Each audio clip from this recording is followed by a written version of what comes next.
Students, we will study about the chapter of social studies, that is history. Chapter number 3, the Delhi Sultanate. So let's start the remaining paragraph. Iltutmish, 1210 to 1236 AD. In 1210, Aibak died of injuries due to a fall from his horse while playing polo. Aibak was succeeded by his son-in-law Iltutmish. Thus, the principle of heredity of son succeeding his father was checked at the outset. It was Iltutmish who is regarded as the real consolidator of the Turkish rule in India. 1210 में पोलो खेलते समय घोड़े से गिरने के कारण चोट लगने से ऐबक की मृत्यु हो गई थी। ऐबक का उत्तराधिकारी उसका दामाद इल्तुतमिश था। इस प्रकार अपने पिता के उत्तराधिकारी पुत्र की आनुवंशिकता के सिद्धांत की शुरुआत में जांच की गई थी। He managed to crush his rivals, both the Turks and the rebellious Rajputs. He also showed his wisdom when he refused to give shelter to Jalaluddin, the Khwarizmi ruler who was escaping from the invasion of Genghis Khan, the Mongol invader. यानी कि यहाँ पर उसने अपने दुश्मनों को भी कुचला, जो कि तुर्क और बागी राजपूत थे, और इसमें उसने अपनी बुद्धिमत्ता को भी काफ़ी शो किया है और उनको जो घर देने से मना कर दिया। जलालुद्दीन जो थे और जो ख्वारिज़मी जो शासक था, उसको बचाने के लिए, जो मंगोल के आक्रमणकारी थे, तो उनको चंगेज़ खान को वहाँ से बचाने के लिए भी उन्होंने काफ़ी काम किया। Thus he saved the nascent Delhi Sultanate from death and destructions.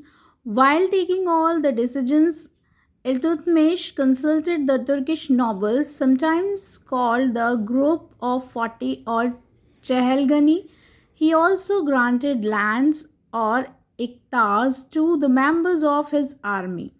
Ikta holders were given the right to collect land revenue. अब यहाँ पर क्या है कि जैसे कि अभी शुरुआत ही हुई थी और दिल्ली सल्तनत की, अब वो जो उसने काफ़ी उनको सेव करके रखा था और नष्ट होने से या ख़त्म होने से भी वो उसको बचा रहा था। तो उसने काफ़ी इल्तुतमिश ने जो है निर्णय लिए और तुर्किश के जो रईस थे उनसे भी परामर्श लिया, और उसे जो है ग्रुप ऑफ 40 या चैलगनी भी कहा जाता था। तो जिनके पास ज़मीन होती थी, जो ज़मीन होल्डर होते थे, तो उनको ही हक दिया जाता था कि वो जो है भूमि कर जो है वसूल सकते हैं। नेक्स्ट है रज़िया सुल्तान 1236 to 1240 AD. Iltutmish was a broad-minded ruler. It is proved by the fact that though he had many sons, but he considered none of them worthy of the throne, he decided to nominate his daughter Razia to the throne. Thus, the nomination of a daughter to the throne in preference to sons was a very bold and a novel step. Iltutmish जो था वो काफ़ी खुले विचारों का था और उसने जो है सिद्ध कर दिया था कि उसके काफ़ी बेटे थे, लेकिन वो मानता था कि कोई भी जो है राजगद्दी पर बैठने के लिए ठीक नहीं है। तो उसने डिसाइड किया, अपनी बेटी को नामांकन दिया राज सिंहासन पर बैठने के लिए, उसका नाम का सुझाव दिया और नॉमिनेट किया। तो वो जो अब इल्तुतमिश ने बेटों की बजाय जो है बेटी को ये नामांकन दिया है राजगद्दी पर बैठने का, तो ये एक साहसिक और एक नया कदम था इतिहास में। But the nobles did not support the accession of Razia as the sultan. अब लेकिन जो रईस थे वो बिल्कुल भी सपोर्ट नहीं करते थे, उन्होंने रज़िया का परिग्रहण नहीं किया। वो नहीं चाहते थे, जो रईस थे वो नहीं चाहते थे कि एज अ सुल्तान गद्दी पर किसी लड़की को बनाया जाए। After the death of Iltutmish, his son Rukuddin Firoz Shah was made the Sultan by the nobles, as they did not like to be led by women. Rukuddin was not fit to govern the Sultanate. So Razia became the ruler with the popular support of city population and according to the wish of Iltutmish.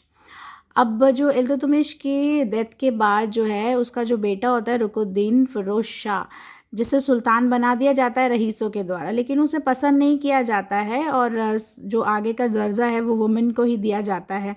वो नहीं चाहते थे कि women को दर्जा दिया जाए, इसलिए वो पसंद नहीं करते थे और बेटे को उन्होंने राजगद्दी पर बिठा दिया।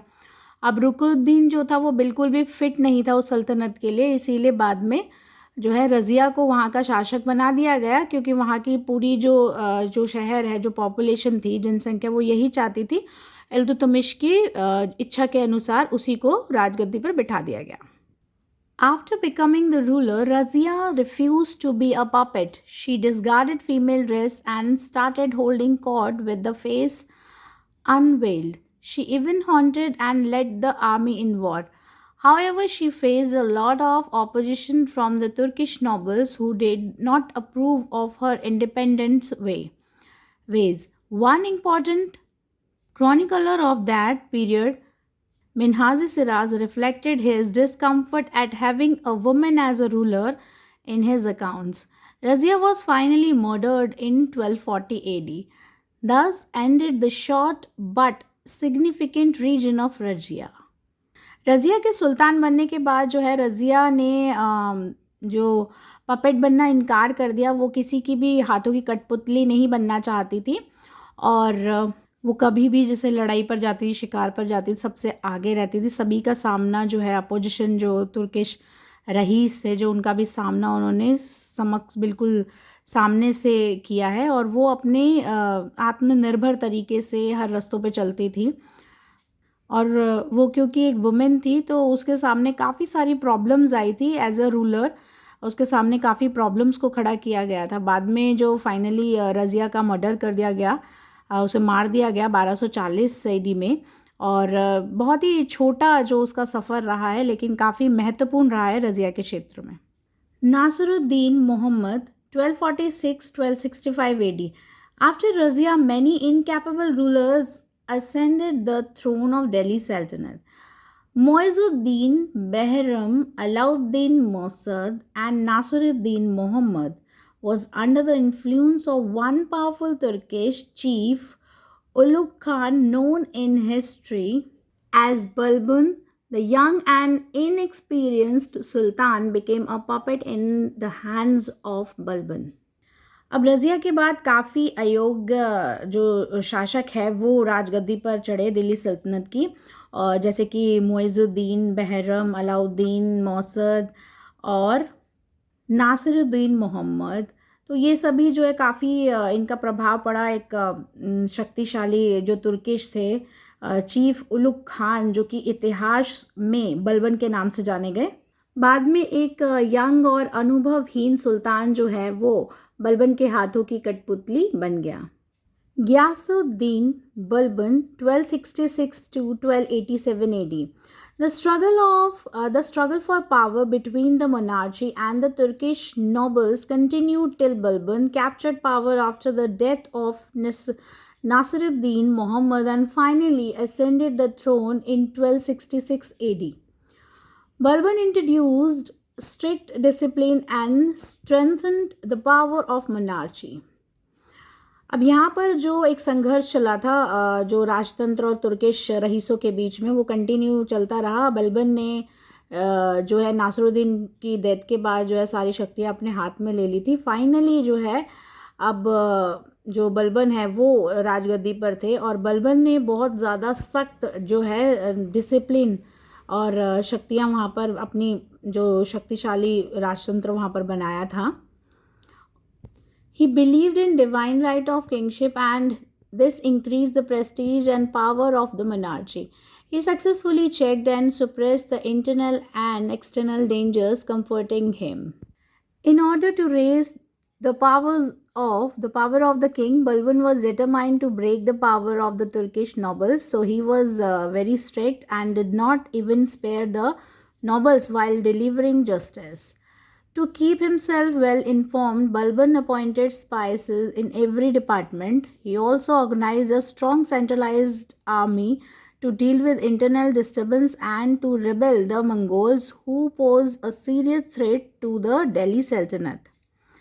अब यहाँ पर क्या है कि वो जो है अपनी काफ़ी शक्तियों को बढ़ाना चाहता था, अपनी जो एक इज़्ज़त बनाना चाहता था, अपने राजतंत्र में शक्तियों को फैलाना चाहता था। तो बहुत ही अच्छे से सक्सेसफुली उसने अपने राज्य में इंटरनल और एक्सटर्नल यानी आंतरिक और बाहरी जो खतरे थे उनको वहाँ से कंफर्ट किया, और उसके बाद अपनी शक्तियों को बढ़ाया एज अ किंग। और बलबन जो है वो काफ़ी दृढ़ निश्चयी था, वो बाकी तुर्किश रईसों की शक्तियों को तोड़ना चाहता था।